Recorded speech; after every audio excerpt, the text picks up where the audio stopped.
স্বাগত ডিবিসি সংবাদে। আপনাদের সাথে আছে মৌসুমী শান্তা। রাজধানী বনশ্রীতে কুপিয়ে ও গুলি করে এক জুয়েলারি ব্যবসায়ীর থেকে ১৬০ ভরি স্বর্ণালংকার ও নগদ লক্ষাধিক টাকা নিয়ে গিয়েছে ছিনতাইকারীরা। একই রাতে ছিনতাইয়ের আরেকটি ঘটনা ঘটেছে মোহাম্মদপুরেও। আইনশৃঙ্খলার অবনতিতে গভীর রাতে ঢাকা বিশ্ববিদ্যালয় এলাকায় স্বরাষ্ট্র উপদেষ্টার পদত্যাগ চেয়ে মিছিল করেছেন শিক্ষার্থীরা। জবাবে রাত ৩টায় ব্রিফ করেছেন উপদেষ্টা। রবিবার রাত 10:30টার পরের ঘটনা। রাজধানীর বনশ্রী ডি ব্লকের 7 নম্বর রোডে এভাবেই এক ব্যক্তিকে ঘিরে ধরে 3টি মোটরসাইকেলে করে আসা দুর্বৃত্তরা। 6 রাউন্ড গুলি চালানো হয় পরপর। এরপর কুপিয়ে কেড়ে নেওয়া হয় সবকিছু।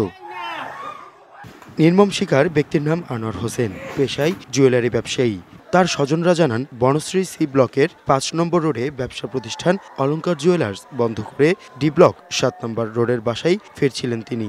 এরপর পরই এই ঘটনা। 6টা গুলি করছে, গুলির শব্দ, চিৎকার করছে যে গেটটা কেউ খুলো।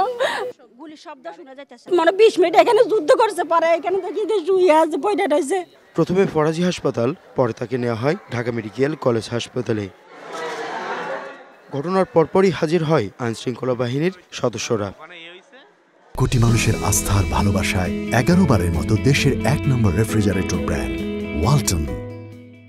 একই রাতে ছিনতাইয়ের ঘটনা ঘটেছে রাজধানীর মোহাম্মদপুরের টাউন হল এলাকাতেও। রবিবার রাত 11টার কাছাকাছি সময়ে রিকশায় করে যাওয়ার সময় 3 মহিলাকে ঘিরে ধরে ছিনতাইকারীরা, ছিনিয়ে নিয়ে যায় সবকিছু। দেশের সার্বিক আইন শৃঙ্খলা পরিস্থিতি নিয়ে উদ্বেগ জানিয়ে গভীর রাতে স্বরাষ্ট্র উপদেষ্টার পদত্যাগের দাবিতে রাস্তায় নেমে আসে ঢাকা বিশ্ববিদ্যালয়ের শিক্ষার্থীরা। স্বরাষ্ট্র উপদেষ্টা, এই ড্রাইভার উপদেষ্টা, যিনি তার কাজ করতে সম্পূর্ণরূপে ব্যর্থ হয়েছেন, এই আইন শৃঙ্খলা ব্যবস্থার অবনতির সম্পূর্ণ দায় গ্রহণ করতে হবে। অহরহ দর্শন হচ্ছে, খুন হচ্ছে, এগুলো আমরা বিচার পাচ্ছি না। আমি অবশ্যই এই জাহাঙ্গীর অথবা একটা উপদেষ্টা, ওনার কোনো কাজ আমরা দেখতে পাচ্ছি না প্রত্যক্ষভাবে। আমরা চাই ওনার পদত্যাগ হোক, এটা আমাদের ছাত্র সমাজের দাবি। আর দাবির মুখে পড়ে রাত 3টায় বাড়িধারা ডিওএইচএস এর বাসভবনে ব্রিফ করেন স্বরাষ্ট্র উপদেষ্টা। দাবি করেন আইন শৃঙ্খলা পরিস্থিতির যথেষ্ট উন্নতি ঘটেছে। আশ্বাস দেন আরও উন্নতি দেখবে সাধারণ মানুষ। বনশ্রী এলাকায় যে এই ঘটনাটা ঘটছে, এটা আমার নজরে আছে।